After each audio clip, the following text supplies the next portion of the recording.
Greetings! Welcome to another episode of Porygondolier.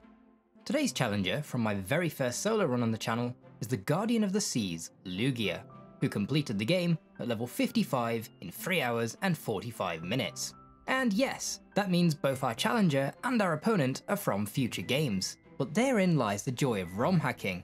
As Lugia isn't even in Legends, this will be the first time in history that a Lugia has battled Volo.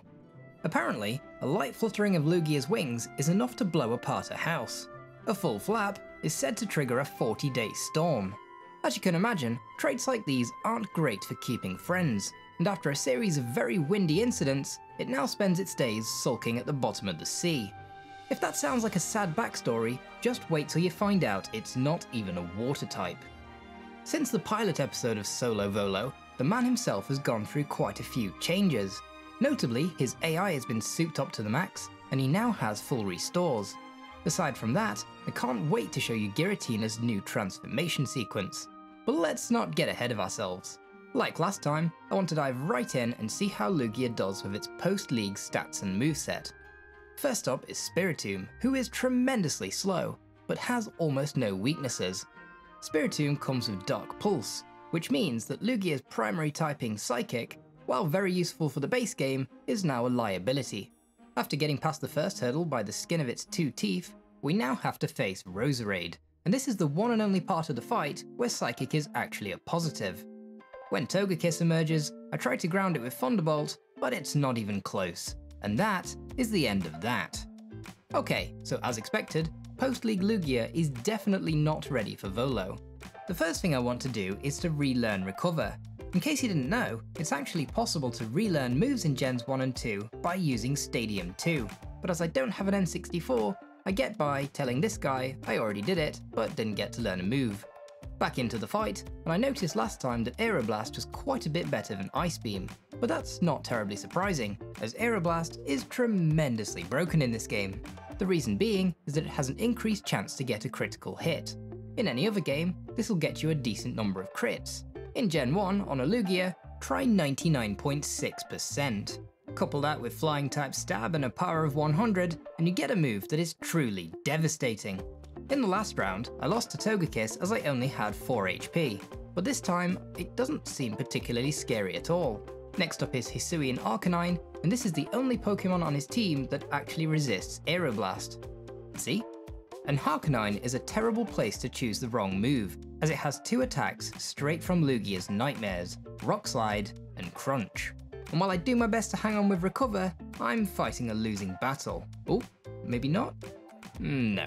So it would appear I need an answer to Arcanine, and an answer can be found right here in the Sylph Co headquarters, because bizarrely enough, Lugia can learn Earthquake. As if being a legendary bird and Master of the Sea wasn't enough, apparently it has ground skills too. I'd quite like to see how far Lugia can go at its current level, so to give it the best possible chance, I scoop up a bunch of vitamins that I missed earlier and get a couple of extra PP ups. I also leveled up once by accident, but that's bound to happen when you come here. Ugh, my screen's all stretched. Ugh, never again. In the next fight, we get to see Volo's new favourite item, as after bringing Togekiss to its knees? Does it have knees? He whips out a full restore. But yeah, it's whatever.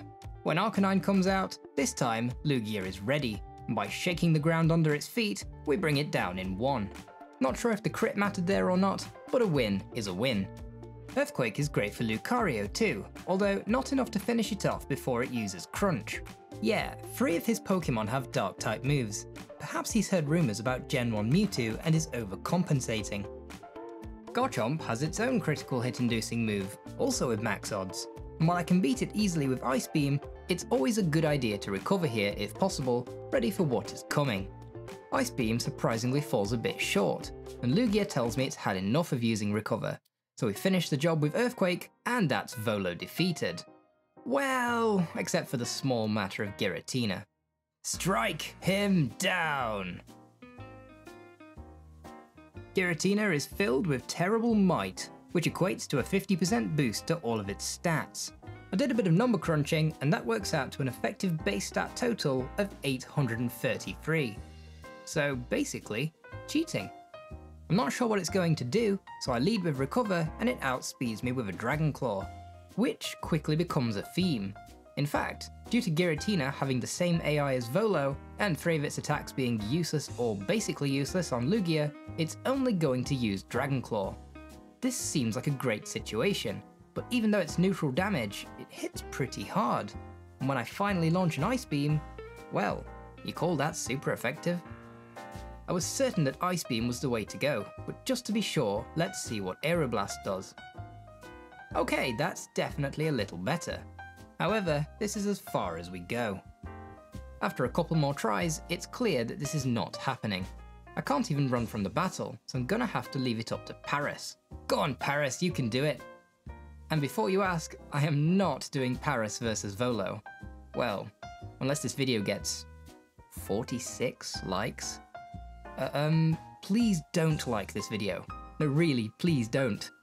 Now, Lugia doesn't get any moves to boost its stats, and while we could employ some kind of cheesy strategy involving Toxic or Double Team, or even go for Thunder Wave, I just don't think any of these really suit Lugia. No, I want to smash through this with pure power today, so it's time to level Lugia up a bit. Naturally, the place to do this is the Pokemon League, but there's just one little issue. Since I deleted Thunderbolt, Lugia no longer has an answer for the Ice Lady. I'm not saying this battle was difficult, I'm saying we lost. Bit embarrassing. So I resigned to training in the unknown dungeon, but this is just a bit slow, and Lugia is starting to feel down in the dumps. Don't worry Lugia, I know just what to do. Let's go and show those birds who's boss. Hello Articuno, have you met Aeroblast? Wait, Lugia, these guys used to be your friends? And you say they were bullying you, so you moved to the ocean? Aeroblast! And that, kids, is how you deal with bullies. While I was on my way to blast Zapdos, I picked up the TM for Thunder, which means we can now go through the Pokemon League, and after a couple of loops, Lugia hits level 68, the same level as Volo's team, so I want to stop here and see how it goes, just after I relearn Recover again. For Spiritomb, Aeroblast is now very nearly a one-shot, but more importantly, the damage from Dark Pulse is a lot more manageable.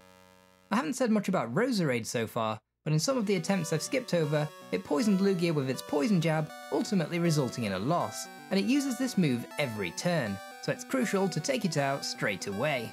Togekiss is therefore my dedicated stop for healing Spiritomb damage, as Air Slash is really no trouble at all. Togekiss crits with Moonblast and Lugia takes a special drop. This is actually rather good news, as if you see Lugia's stats before and after that, sure we lost some special, but thanks to the badge boost glitch, the rest of them got boosted up. That means Earthquake hits extra hard, and we can easily take down these two. Garchomp is dedicated healing stock number 2, and satisfied of its recovery, Lugia makes a Hammerhead flavoured Cornetto. So the main Volo fight is now pretty much fine, but what about the Pokemon World Devil? Well, Giratina is still outspeeding us thanks to Terrible Might, and Dragon Claw is doing about 60. Aeroblast looks to be doing about half, maybe just a teeny bit less, but I think I've got this in the bag. My next Aeroblast leaves it with a sliver of health, so to be safe, we need to use Recover. But of course, I'm forgetting that Lugia isn't the only one that can get critical hits. With the music playing, I bet you thought that was going to be it. Well, I won't keep you waiting any longer. On my next attempt, I'm much more cautious with Recover, and just like last time, 2 doses of Aeroblast isn't quite enough. After recovering some more, Ice Beam is all we need, and Giratina 1 is defeated. In Porygon the Pilot, at this point we went back to the overworld for Giratina's transformation. Gigo Gao Gwu! But for reasons explained in this video, it needs to be the same battle. Giratina unleashed its true power. Just in case you were wondering, there was no editing involved there. That's 100% ROM hacking. Here it is on my childhood Game Boy. Goodness me, that screen is hard to see. The 2 forms of Giratina are remarkably similar. Apart from the way they look, the only difference is that the attack and defense stats are reversed, which means that we now knock off slightly more than half with Aeroblast, and I should probably recover here, but I'm going for one last risky Aeroblast, and Volo is defeated. Lugia defeats Volo at level 69 after 9 attempts. In parallel with various other videos I have in the works, my plan now is to take the stars of each of my solo runs and throw them at Volo in order. I'm really not sure what to do about this guy though. This means the next episode will be Dux the Unruly Farfetch'd. If it's already out, the video should be on your screen now. And as always, I'd like to wish you a wonderful day, and I look forward to welcoming you back to another video soon. For now, bye!